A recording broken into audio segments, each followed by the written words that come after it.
الحمد لله نحمده ونستعينه ونستغفره ونعوذ بالله من شرور أنفسنا ومن سيئات أعمالنا من يهده الله فلا مضل له ومن يضلل فلا هادي له وأشهد أن لا إله إلا الله وحده لا شريك له وأشهد أن محمدا عبده ورسوله وقد قال الله تبارك وتعالى في القرآن المجيد والفرقان الحميد وأعوذ بالله السميع العليم من الشيطان الرجيم يا أيها الذين آمنوا اتقوا الله حق تقاته ولا تموتن إلا وأنتم مسلمون يا أيها الناس اتقوا ربكم الذي خلقكم من نفس واحدة وخلق منها زوجها وبث منهما رجالا كثيرا ونساء واتقوا الله الذي تساءلون به والأرحام إن الله كان عليكم رقيبا يا أيها الذين آمنوا اتقوا الله وقولوا قولا سديدا يصلح لكم أعمالكم ويغفر لكم ذنوبكم ومن يطع الله ورسوله فقد فاز فوزا عظيما أما بعد فإن خير الحديث كتاب الله وخير الهدي هدي محمد صلى الله عليه وسلم وشر الأمور محدثاتها وكل محدثة بدعة وكل بدعة ضلالة وكل ضلالة في النار وقد قال الله تبارك وتعالى في القرآن المجيد والفرقان الحميد وأعوذ بالله السميع العليم من الشيطان الرجيم من حمده ونفخه ونفسه شهر رمضان الذي أنزل فيه القرآن هدى للناس وبينات من الهدى والفرقان وقال النبي صلى الله عليه وسلم من صام رمضان إيمانا واحتسابا غفر له ما تقدم من ذنبه وقال عليه الصلاة والسلام في موضع آخر ومن قام رمضان إيمانا واحتسابا غفر له ما تقدم من ذنبه وقال النبي صلى الله عليه وسلم ومن قام ليلة القدر إيمانا واحتسابا غفر له ما تقدم من ذنبه. معزز و محترم حاضرین جمعہ، ہر قسم کی حمد و ثنا، کبریائی، بڑائی، بزرگی، برتری اس اللہ وحدہ لا شریک کے لائق و دیبا ہے جس نے ہم تمام کو پیدا کیا، ہمارے لیے اسلام جیسی عظیم نعمت عطا کیا، ہماری رشد ہدایت کے لیے پیغمبر آخر الزمان جناب محمد رسول اللہ صلی اللہ علیہ وسلم کو مبعوث فرمایا۔ بے شمار لامحدود درود و سلام ہو ہمارے اور آپ کے آخری نبی، ساقی کوثر، شافی محشر جناب محمد رسول اللہ صلی اللہ علیہ وسلم کی ذات مبارکہ پر۔ اللہم صلی علی محمد وعلی آل محمد کما صلیت علی ابراہیم وعلی آل ابراہیم انک حمید مجید۔ اللہم بارک علی محمد وعلی آل محمد کما بارکت علی ابراہیم وعلی آل ابراہیم انک حمید مجید۔ معزز حاضرین، اس مختصر سی حمد و ثنا کے بعد رمضان سے متعلق کچھ باتیں میں آپ کے لیے گوشہ گزار کروں گا۔ اللہ تبارک و تعالیٰ سے دعا ہے کہ اللہ تعالیٰ ہم تمام کو سننے سے زیادہ عمل کرنے کی توفیق عطا فرمائے۔ سب سے پہلے ہم اللہ ذوالجلال والاکرام کا شکر ادا کرتے ہیں کہ اس ذات باری تعالیٰ نے اس مہینے کی رحمتوں، برکتوں، سعادتوں سے مستفید ہونے کے لیے اللہ نے صحت و عافیت کے ساتھ ہم تمام کو یہ موقع عنایت فرمایا ہے، ورنہ ہم جانتے ہیں گزشتہ 2 سالوں کے اندر انتہائی پریشان کن حالات، وبائی مرض کی وجہ سے کئی لوگ بیماری کی وجہ سے روزہ نہیں رہ سکے اور کئی لوگ اس دنیا سے گزر چکے، اور گزشتہ 2 سالوں میں عبادت کا صحیح طور پر، کھلے طور پر موقع بھی نہیں مل رہا تھا۔ یہ اللہ کا احسان ہے کہ اللہ رب العالمین نے اس سال رمضان میں ساری وسعتیں رکھی ہیں، اور ہم بڑے خوش نصیب ہیں کہ اللہ رب العالمین نے اس ماہ مبارکہ کے لیے ہم کو منتخب فرما لیا، صحت و سلامتی کے ساتھ ہمیں زندہ رکھا۔ معزز حاضرین، یہ مہینہ اس کی فضائل کے تعلق سے ہم نے بہت زیادہ سنتے آ رہے ہیں اور انشاءاللہ آگے بھی سنیں گے، لیکن اس مہینے میں جو کام ہمیں کرنا ہے ان کاموں کی طرف ہمیں خاص توجہ دینی چاہیے۔ عام طور پر اگر ہم دیکھیں گے رمضان کے مہینے کو لے کر مسلمانوں کی 3 قسمیں پائی جاتی ہیں۔ ایک وہ مسلمان ہے جو اس مہینے کے آنے سے پہلے ہی اس مہینے کی تیاری کرتے ہیں اور اپنے آپ کو چاق و چوبند کر لیتے ہیں، اور جیسا ہی یہ مہینہ شروع ہوتا ہے اس کی عبادتوں کے اندر لگ جاتے ہیں اور اپنا زیادہ تعلق اللہ تبارک و تعالیٰ سے جوڑ لیتے ہیں۔ اور مسلمانوں کا یہ طبقہ زیادہ سے زیادہ اللہ کی عبادت میں، ذکر و اذکار میں رہتا ہے اور اپنے گناہوں کی مغفرت کروانے کی کوشش میں لگا رہتا ہے۔ اس کے برعکس دوسرا وہ طبقہ ہوتا ہے جو اس مہینے کی آمد کا انتظار کرتا ہے، اس کا مقصد یہ ہوتا ہے کہ جیسا ہی رمضان کا مہینہ آئے گا میں اپنا فلاں کاروبار شروع کروں گا، فلاں سے اتنا قرض لوں گا، اتنا کاروبار کروں گا، اس سے مجھے اتنا منافع حاصل ہوگا۔ اور کچھ لوگ اس میں کھانے اور پینے کا مہینہ اس کو سمجھنے لگے ہیں۔ ایسے لوگ انتہائی بدبخت لوگ ہیں کہ ایک عظیم مہینہ تمہارے لیے آ رہا ہے جو تمہاری نجات کے لیے ہے، تمہارے لیے تمہاری بخشش کا یہ مہینہ ہے۔ اس مہینے میں اللہ رب العالمین کی رحمتیں برکتیں نازل ہوتی ہیں۔ یہ مہینہ تو وہ مہینہ ہے، اس کو اللہ کے نبی صلی اللہ علیہ وسلم نے کہا کہ اس مہینے کے اندر اللہ رب العالمین اپنی رحمت کے دروازے کھول دیتا ہے، جنت کے دروازے کھول دیے جاتے ہیں، جہنم کے دروازے کھول دیے جاتے ہیں۔ لیکن یہ طبقہ صرف اس مہینے میں کمانے اور کھانے کی فکر میں لگا رہتا ہے، یہ بہت ہی بدبخت طبقہ ہے۔ اور تیسرا طبقہ جو رمضان کے روزے بھی رکھتا ہے، عبادتوں میں شریک بھی ہوتا ہے، لیکن وہ اپنی فطرت بدلنے کے لیے تیار نہیں ہوتا، اس کی فطرت کے اندر کوئی تبدیلی نہیں آتی۔ رمضان سے پہلے اس کے اندر جو برائیاں موجود تھیں رمضان میں بھی وہ برائیاں اس کے اندر موجود رہتی ہیں، حالانکہ وہ رمضان کے روزے رکھتا ہے، قیام اللیل کا اہتمام کرتا ہے، پھر اس کے بعد ذکر و اذکار کرتا ہے، مغفرت کی دعائیں کرتا ہے، لیکن اپنے مزاج میں تبدیلی لانے کی کوئی کوشش نہیں کرتا۔ تو ایسے دونوں قسم کے طبقے والے ان کو رمضان سے کوئی سروکار نہیں ہے، اور اللہ رب العالمین ایسے لوگوں کی مغفرت بھی نہیں فرماتا۔ معزز حاضرین، میں نے آپ کے سامنے نبی محترم صلی اللہ علیہ وسلم کی 3 حدیثیں سنائی ہیں، جس میں آپ صلی اللہ علیہ وسلم نے کہا من صام رمضان ایمانا و احتسابا غفر له ما تقدم من ذنبه، جس نے رمضان کے روزے رکھے ایمان کے ساتھ ثواب کی نیت سے، اللہ تبارک و تعالیٰ اس کے پچھلے سارے گناہ معاف کر دے گا۔ پھر دوسری حدیث ہے جس میں اللہ کے نبی صلی اللہ علیہ وسلم نے فرمایا من قام رمضان ایمانا و احتسابا غفر له ما تقدم من ذنبی، جس نے رمضان میں قیام اللیل کیا اور ایمان کے ساتھ اور ثواب کی نیت سے، اللہ تبارک و تعالیٰ اس کے پچھلے سارے گناہ معاف کر دے گا۔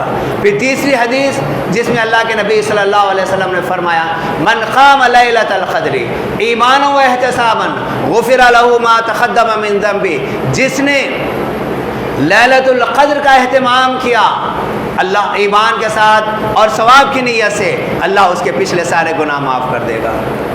تو اس حدیث پر جو ہم نے کئی مرتبہ سنا ہے، تھوڑا سا اس حدیث پر غور کرتے ہوئے آگے بڑھیں، جس میں اللہ کے نبی صلی اللہ علیہ وسلم نے بہت ہی اہم ترین بات بتائی ہے کہ ایک بندے کے رمضان کے روزے رکھنے کی وجہ سے اور ایک بندے کے قیام اللیل کی وجہ سے اور اسی طریقے سے تاخراتیں تلاش کرنے کی بنیاد پر اللہ تبارک و تعالیٰ اس کے پچھلے سارے گناہ معاف کر دے گا۔ لیکن 2 چیزیں یہاں پر رکھی گئی ہیں، ان 2 چیزوں کی بنیاد پر اس کے پچھلے سارے گناہ معاف ہو جائیں گے، اور یہ سارے گناہ میں صغیرہ گناہ ہے، سارے صغیرہ گناہ معاف ہو جائیں گے۔ اس کے بعد جب صغیرہ گناہ معاف ہو جائیں گے کبیرہ گناہ ہلکے ہو جائیں گے، اور توبہ استغفار سے آسانی کے ساتھ یہ کبیرہ گناہ بھی معاف ہو جائیں گے۔ لیکن ان صغیرہ گناہ معاف ہونے کے لیے 2 چیزیں رکھی گئی ہیں، ایمان و احتساباً، ایمان کے ساتھ اور ثواب کی نیت سے۔ یہ 2 چیزیں اگر کسی بندے کے اندر آ جائیں گی، یقین جانیے وہ بندے کے پچھلے سارے گناہ معاف ہو جائیں گے۔ اس مہینے کے اندر جو روزہ رکھ رہا ہے، یا جو رات میں قیام کر رہا ہے، یا پھر لیلۃ القدر کو تلاش کر رہا ہے، اس بنیاد پر وہ گناہوں سے پاک ہو جائے گا۔ ایمان کے ساتھ روزہ رکھنا ہے، ایمان کے ساتھ قیام اللیل، اور ایمان کے ساتھ آخری لیلۃ القدر 10 راتوں میں تلاش کرنا ہے۔ معزز حاضرین، ایمان کسے کہتے ہیں اس کے تعلق سے ہم بخوبی جانتے ہیں۔ زبان سے اقرار، دل سے یقین، اعضاء سے عمل، یہ ایمان ہے۔ اور ایمان، اگر کسی بندے نے ایمان کے تقاضوں کو پورا نہیں کیا تو پھر ایسے بندے کا ایمان ناقص رہ جاتا ہے۔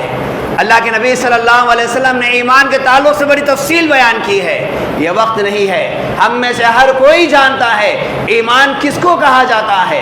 اگر اس ایمان کے اندر کمزوری آ جائے گی یا ہمارا ایمان ناقص رہے گا، نامکمل ہمارا ایمان رہے گا، اس نامکمل ایمان کے ساتھ اگر کوئی رمضان کی یہ عبادتیں کرے گا تو اسے وہ اجر ملنے والا نہیں ہے۔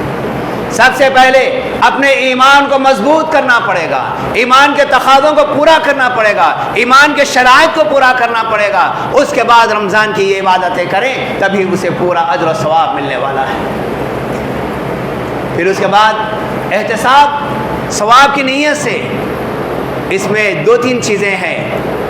ہم مختصر طور پر اس کا ترجمہ یہ کرتے ہیں، ثواب کی نیت سے اگر کوئی روزہ رکھے، یقیناً اس میں سب سے پہلی بات یہ ہے، اللہ تبارک و تعالیٰ نے تمہارے لیے اس عبادتوں کے جو وعدے کیے ہیں، ان وعدوں پر تمہارا ایمان اور یقین ہونا، اور دوسری بات اللہ تبارک و تعالیٰ نے تم سے جو وعدے کیے ہیں، ان وعدوں کو حاصل کرنے کی تڑپ ہونا۔ اگر ان وعدوں پر یقین نہیں ہے اور ان وعدوں کو حاصل کرنے کی ہمارے اندر تڑپ نہیں ہے تو پھر ایسی صورت میں ہماری عبادت کے اندر بڑی کمزوری آ جائے گی، اور ہم کمزور انداز میں عبادت کریں گے تو پھر ہماری یہ عبادت اللہ کی راہ میں قابل قبول نہیں ہوگی۔ عزیزان محترم، غور کر کے دیکھیں، آج ہم نے یہ حدیث کئی مرتبہ سنی ہے لیکن ہم اس کی طرف کوئی توجہ نہیں دیتے۔ حقیقی معنوں میں آج ہمارے ایمان کے اندر بھی کمزوری ہے۔ آج حقیقی معنوں میں اللہ کے کیے ہوئے وعدوں پر ہمیں پورا یقین اور اعتماد بھی نہیں ہے، جس کی وجہ سے ہماری عبادتیں کمزور ہوتی چلی جا رہی ہیں۔ آئیے عزیزان محترم، جس کی بنیاد پر مسلم معاشرے کے اندر اس عظیم مہینے کے آ جانے کے باوجود بھی گناہوں کے اندر کمی واقع نہیں ہو رہی ہے۔ ایک بندہ روزہ رکھتا ہے، اللہ کے نبی صلی اللہ علیہ وسلم کی واضح طور پر حدیث ہے، اگر کسی نے جھوٹ کو نہیں چھوڑا تو ایسے بندے سے اللہ کو کوئی سروکار نہیں ہے۔ اس بندے کا کھانا پینا چھوڑ دینا، اس سے کوئی فائدہ اسے پہنچنے والا نہیں ہے، کیونکہ اللہ اس بندے کی طرف توجہ ہی نہیں دے گا۔ یہ بہت بڑا گناہ ہے جھوٹ۔ آج رمضان جیسے عظیم مہینے کے اندر بھی ایک مسلمان جھوٹ بولتا ہے، ایک مسلمان ایک دوسرے کی چغلی کرتا ہے، غیبتوں میں مبتلا ہے، دھوکہ دہی میں مبتلا ہے، امانتوں میں خیانت کرنے میں مبتلا ہے۔ کئی ایسے واقعات ہیں جہاں پر انسان معصیت ہی معصیت میں مبتلا ہے۔ اور اگر کوئی بندہ اس عظیم مہینے کو پانے کے باوجود بھی معصیت میں مبتلا رہے، گناہ میں مبتلا رہے، تو کیا اللہ رب العالمین کی رحمت اس بندے پر اترے گی؟ اللہ کے نبی صلی اللہ علیہ وسلم نے بڑے واضح انداز میں فرمایا، ایاک والمعصیہ، اے لوگوں معصیت سے اجتناب کرو، گناہوں سے اپنے آپ کو بچائے رکھو، فإن المعصیة حل سخط اللہ عز وجل، یقیناً یہ معصیت، یہ گناہ، یہ اللہ تبارک و تعالیٰ کے غضب کو اتارنے والے ہیں، اللہ تبارک و تعالیٰ کی ناراضگی کو اتارنے والے ہیں۔ اگر ہم اس عظیم مہینے کے اندر اللہ کی رحمت حاصل کرنے کے بجائے معصیت میں مبتلا رہیں گے تو یقیناً اس مہینے میں بھی اللہ کا غضب اور غصہ نازل ہوگا۔ معزز حاضرین، ذرا غور کر کے دیکھیں آج ہماری کیفیت کیا ہے۔ کس مقام پر ہمیں عزت ہے؟ کون سی ایسی چیز ہے جہاں ہمیں عزت حاصل ہوگی؟ آج ہر جگہ مسلمان ذلیل وقار نظر آ رہا ہے، ہر کوئی مسلمانوں کو حقارت کی نظر سے دیکھ رہے ہیں۔ اس کا الزام ہم غیروں پر لگاتے ہیں، فلاں حکومت کی وجہ سے، فلاں لوگوں کی وجہ سے، فلاں اصحاب کی وجہ سے آج ہماری یہ حالت ہوئی ہے۔ نہیں، یہ ہمارے اپنے کرتوتوں کا نتیجہ ہے، ہماری اپنی غلطی کا نتیجہ ہے۔ عزیزان محترم، اگر ہم اپنے آپ کا جائزہ لیں، اپنے آپ کا محاسبہ کریں، اپنے آپ کو ٹٹول کر دیکھیں، بے شمار برائیاں ہمارے اپنے اندر ملے گی، ہمارے گھروں میں ملے گی، ہمارے معاشرے میں ملے گی۔ اور اسی وجہ سے اللہ تبارک و تعالیٰ نے ہم کو ذلیل وقار کیا ہے، دنیا والوں نے نہیں، بلکہ ہمارے اپنے کرتوت کی وجہ سے، ہمارے اپنے اعمال کی وجہ سے اللہ ذوالجلال والاکرام نے ہمیں ذلیل کر دیا ہے۔ اللہ تبارک و تعالیٰ کا فرمان ہے وَمَن يُهِنِ اللَّهُ فَمَا لَهُ مِن مُكْرِمٍ، جس کو اللہ رب العالمین ذلیل وقار کر دے، کون اسے عزت دینے والا ہے؟ اسے عزت کہاں سے ملے گی جسے اللہ ذلیل وقار کر دے؟ آج جو ذلت ہماری ہے یہ ہمارے اپنے اعمال کے کرتوتوں کا نتیجہ ہے، ہماری غلطیوں کا نتیجہ ہے۔ کوئی مقام ایسا نہیں ملے گا جہاں پر مسلمان غلطی کرتا ہوا نظر نہیں آتا۔ آئیے عزیزان محترم، کیا ہم نے اس ماہ مقدسہ کے عظمتوں کو جانا ہے؟ کیا ہم نے رب کی رحمت سے قریب ہونے کی کبھی فکر کی ہے؟ کیا اللہ تبارک و تعالیٰ سے بخشش طلب کرنے کی کوشش کی ہے؟ اس کے کیا تقاضے ہیں، کیا اصول ہیں؟ کیسے اللہ کی رحمت حاصل ہوگی؟ کیسے ہم اللہ رب العالمین سے بخشش چاہ سکتے ہیں؟ غور کر کے دیکھیں، ہمارے دلوں کے اندر نفاق ہے، ہماری زبانوں کے اندر جھوٹ ہے، ہمارے اعمال میں خیانت پائی جا رہی ہے۔ ایک ایک مسئلے پر غور کریں، ساری برائیاں ہماری نکل کر آ جائیں گی۔ اور آئیے ابن عباس رضی اللہ تعالیٰ عنہ کا قول، جنہوں نے اچھائی اور برائی کا تجزیہ کر کے بتایا ہے، بہت پیاری بات ابن عباس رضی اللہ عنہما نے کہی ہے، اِنَّ لِلْحَسَنَةِ ضِيَاءً فِي الْوَجْهِ وَنُورًا فِي الْقَلْبِ وَسَعَةً فِي الرِّزْقِ وَقُوَّةً فِي الْبَدْنِ وَمُحَبَّةً فِي قُلُوبِ الْخَلْقِ۔ ایک بندہ جب نیکی کو اپنا لیتا ہے، اچھائی کو اپنا لیتا ہے، اس نیکی کو اپنانے کی وجہ سے اللہ تبارک و تعالیٰ اس کے چہرے کو پر نور بنا دیتا ہے، اس کے دل کے اندر نور عطا کرتا ہے، اور اللہ تعالیٰ اس کے رزق میں کشادگی کر دیتا ہے نیکی کرنے کی وجہ سے، اور اس کے جسم میں قوت عطا کرتا ہے، اور ساری مخلوق کے دلوں میں اس بندے کی محبت کو پیدا کر دیتا ہے۔ دیکھا آپ نے نیکی کو اپنانے کا کتنا فائدہ ہے؟ چہرہ پر نور ہو جائے گا، دل میں نور آ جائے گا، تاریکی ختم ہو جائے گی، رزق میں کشادگی ہوگی، بدن میں قوت ہوگی، اور ساری مخلوقات ایسے بندے کے تعلق سے محبت کریں گے۔ اور اگر کوئی بندہ اس کے برعکس برائی میں مبتلا ہوتا ہے، وَإِنَّ لِلسَّيِّئَةِ سَوَادًا فِي الْوَجْهِ، برائی میں مبتلا ہونے کی وجہ سے، گناہوں میں مبتلا ہونے کی وجہ سے اللہ تبارک و تعالیٰ اس بندے کے چہرے سے نور کو ختم کر دے گا۔ وَظُلْمَةً فِي الْقَلْبِ، اور بندے کے دل میں تاریکی آ جائے گی۔ یاد رکھیے، دل کی تاریکی یہ زنگ ہے، کلا بلرانا، یہ دلوں کا زنگ ہے جو ان کے اعمال کی وجہ سے اللہ تبارک و تعالیٰ ان کے دلوں کو سیاہ کر دے گا۔ اور عزیزان محترم، اس سلسلے میں اللہ کے نبی صلی اللہ علیہ وسلم کی حدیث بھی ہے، جب کوئی بندہ، مومن بندہ برائی کرتا ہے، نقطتاً فی السودا، نقطتاً سودا، اس کے دل پر ایک کالا نقطہ پڑ جاتا ہے۔ وَإِن نَزَعَ، واستغفر وتاب سخل قلبه. اور اگر بندہ کوئی غلطی ہونے کے بعد اس سے اپنے آپ کو بچا لیا، اللہ سے استغفار طلب کر لیا، اللہ تعالیٰ کی طرف رجوع ہو گیا، اللہ تعالیٰ اس کے دل کی اس تاریکی کو دھو دیتا ہے. وَإِنْ زَادَ زَادَ حَتَّى يَعْلُوَ قَلْبُهُ. اور اگر وہ بندہ برائی پر برائی کرتا چلا گیا، اس کا پورا دل کالا ہو جاتا ہے. اور اللہ کے نبی صلی اللہ علیہ وسلم نے اس وقت سورہ مطففین کی یہی آیت پڑھی ہے، کلا بل ران علی قلوبہم ما کانوا یکسبون.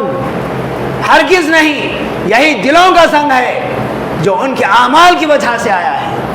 تو عزیزان محترم، ایک بندہ جب برائی کو اپناتا ہے، اس برائی کو اپنانے کی وجہ سے ظلمتاً فی القلب، اس بندے کا دل کالا ہو جاتا ہے.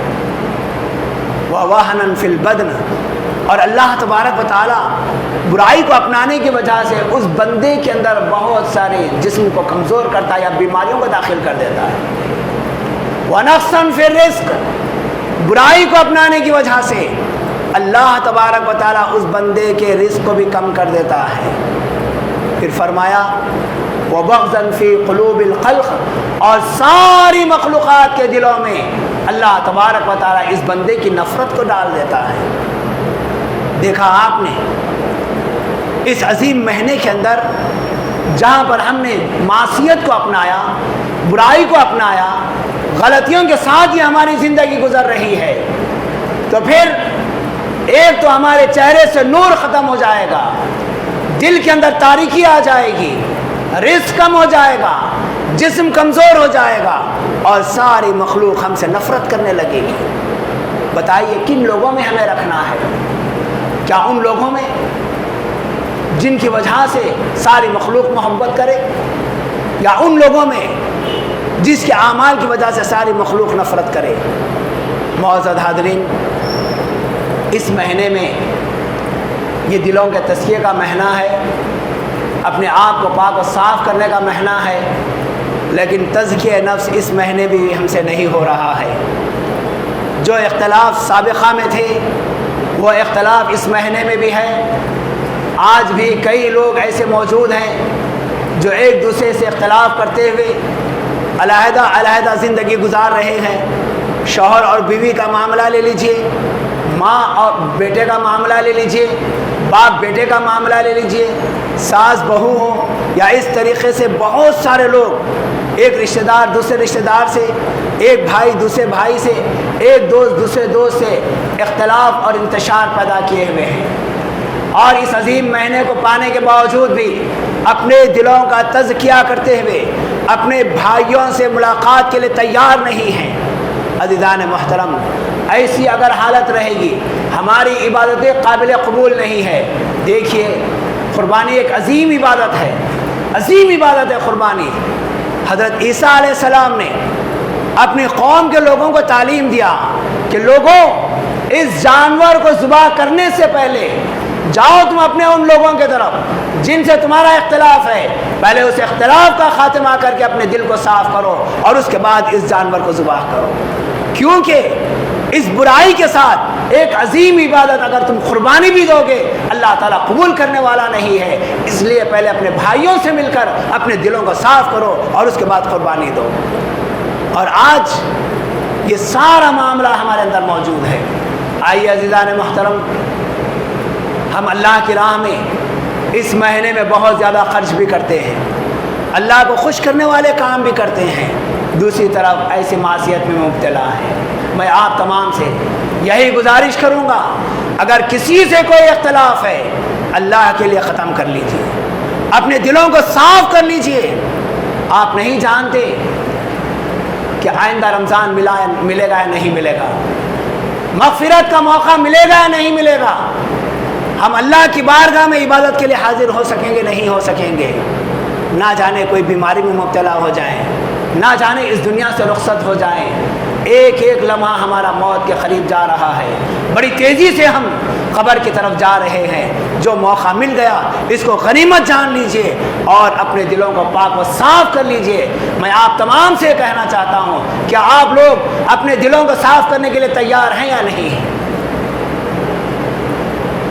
ابھی بھی ہم تیار نہیں ہیں۔ کر لیجئے اپنے دلوں کو صاف، اپنے رشتہ داروں سے مل لیجئے۔ کتنے باپ یہاں پر ایسے ہوں گے جو اپنی اولاد سے نہیں مل رہے ہوں گے، اور کتنے شوہر ایسے ہوں گے جو اپنی بیوی سے علیحدہ ہو کر اپنی بیویوں کو گھر بھیج دیے ہوں گے۔ کیا اس موقع میں آپ اللہ تعالیٰ کے لیے اپنے دلوں کو صاف کرنے کے لیے تیار ہیں یا نہیں ہیں؟ ایک بچہ تیار ہے، بقیہ نہیں۔ نئے موقع ملا ہے، اس کو غنیمت جانیے۔ تزکیہ نفس کے بغیر کوئی عمل قبول ہونے والا نہیں ہے۔ آئیے عزیزان محترم، میں ایک بات آپ کو یہاں پر سنا دینا چاہتا ہوں۔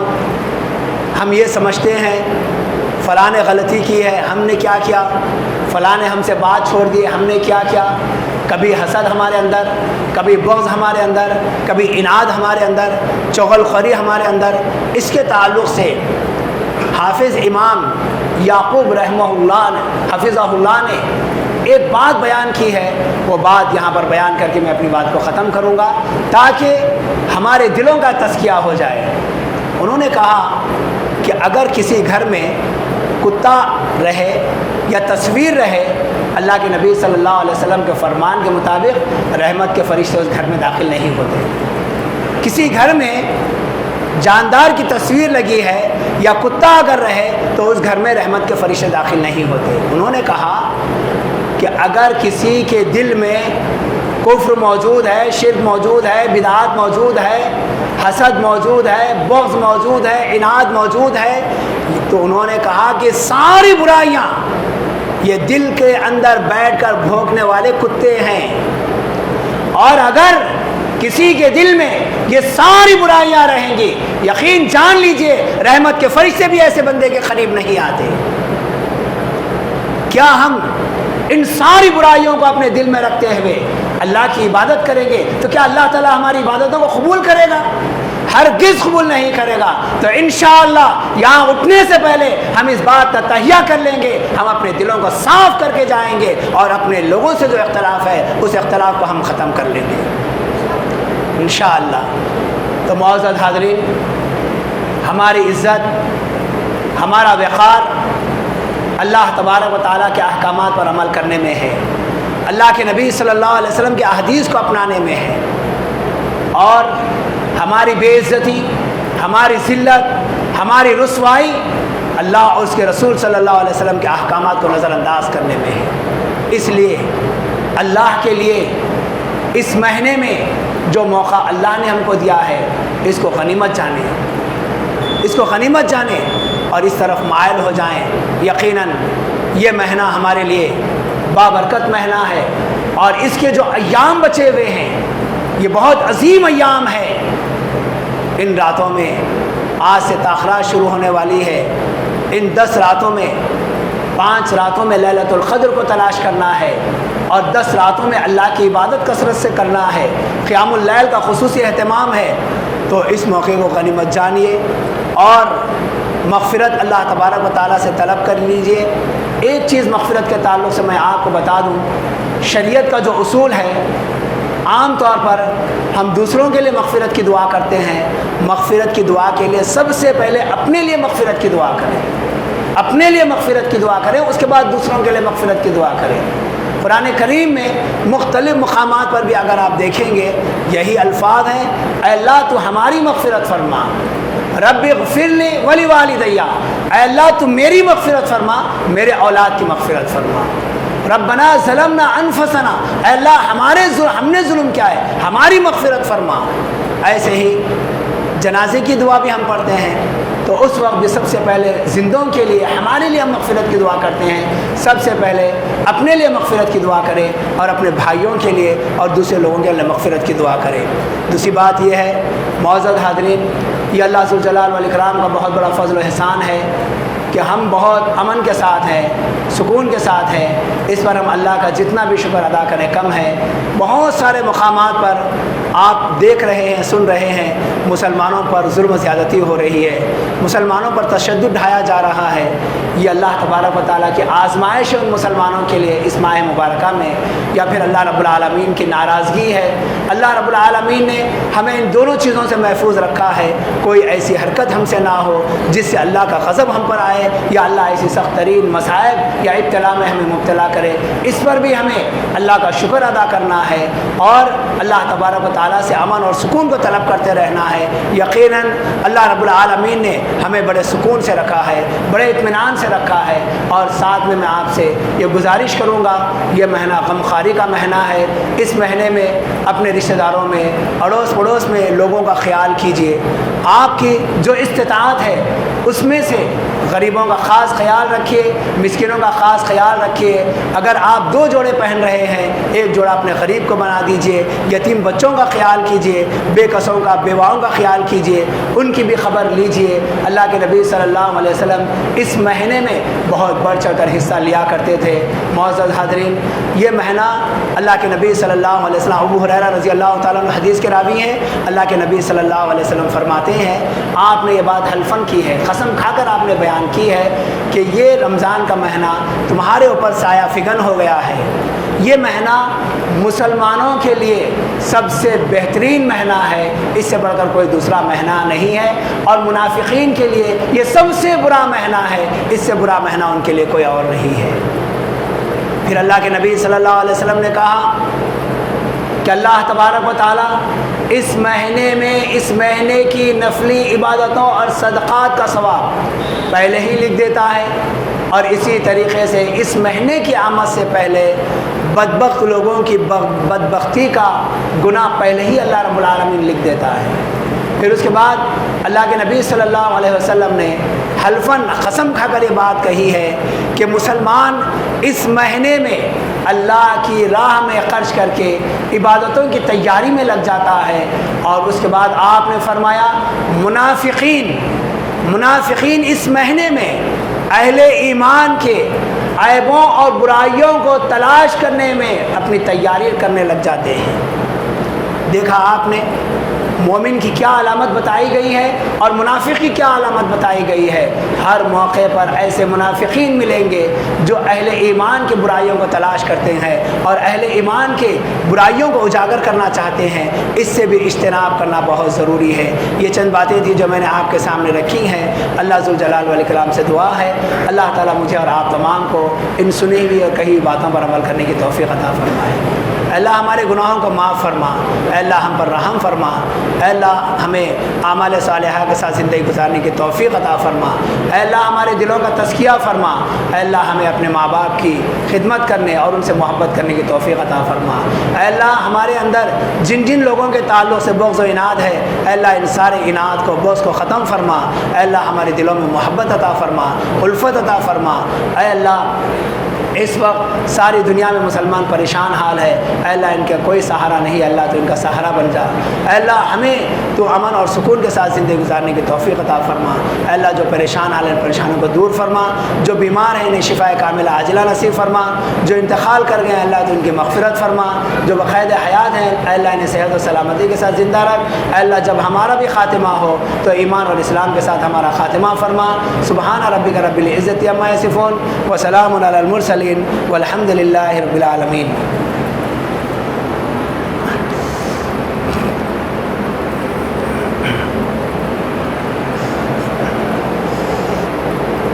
ان الحمد للہ نحمده ونستعینه ونستغفره ونعوذ باللہ من شرور انفسنا ومن سیئات اعمالنا من يهده الله فلا مضل له ومن يضلل فلا هادي له واشهد ان لا اله الا الله وحده لا شريك له واشهد ان محمدا عبده ورسوله۔ فقد قال الله تبارك وتعالى في القرآن المجيد والفرقان الحميد فأعوذ بالله السميع العليم من الشيطان الرجيم إن الله وملائكته يصلون على النبي يا أيها الذين آمنوا صلوا عليه وسلموا تسليما اللهم صل علی محمد وعلی آل محمد کما صلیت علی ابراہیم وعلی آل ابراہیم انک حمید مجید اللهم بارک علی محمد وعلی آل محمد کما بارکت علی ابراہیم وعلی آل ابراہیم انک حمید مجید عباد اللہ رحمکم اللہ ان اللہ یأمرکم بالعدل والإحسان وإیتاء ذی القربى وینہی عن الفحشاء والمنکر والبغی یعظکم لعلکم تذکرون واذکروا اللہ یذکرکم وادعوہ یستجب لکم ولذکر اللہ تعالی وأجل وأتم وأکبر.